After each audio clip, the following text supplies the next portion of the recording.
48 degrees, wind south at 5 miles an hour. Here you go.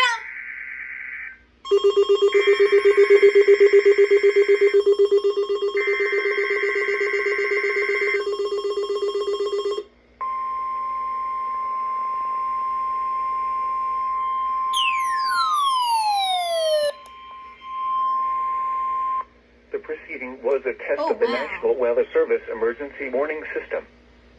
This test is conducted at approximately 11:30 each Wednesday morning, weather permitting. Was a test of the National Weather Service Emergency Warning System for WXJ31. This test.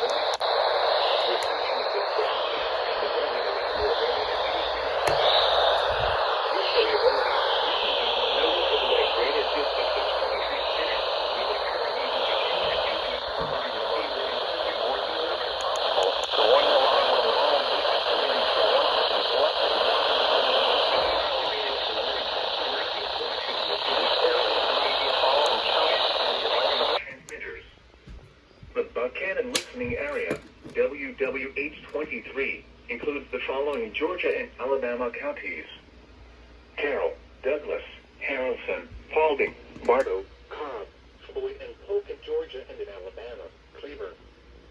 The Rye-Grange listening area, KXI76, includes the following Georgia and Alabama: Coweta, Hurd, Meriwether, and Troup in Georgia and in Alabama, Chambers and Randolph. This concludes the weekly test of the warning alarm system. We now return to our normal weather broadcasting.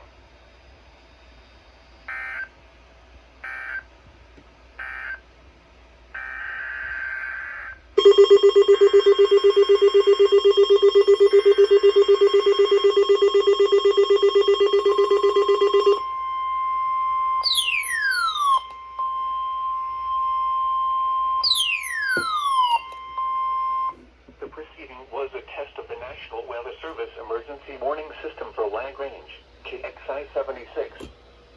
This test is conducted at wind northeast at 9 miles permitting. If this had been an actual emergency weather situation, the warning alarm would have been followed by an actual watch or warning. Reception of this broadcast and the warning alarm will vary at any given location. This variability, normally more noticeable at greater distances from the transmitter, will occur even if you are using a quality receiver in perfect working order. To provide the most consistent warning service possible, the warning alarm will normally be activated for warnings in selected watches within a 40-mile radius of Lagrange. This includes the following Georgia counties: Hurd, Meriwether, Carroll, Coweta, and Troup, and Randolph and Chambers counties in Alabama.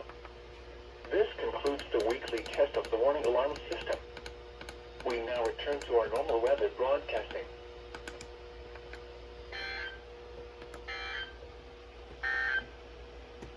The following reports of weather, temperature, and wind were made at... Well, this didn't activate, which I'm mad about that. This activated for the very first time. This activated, but this did not activate. Wow.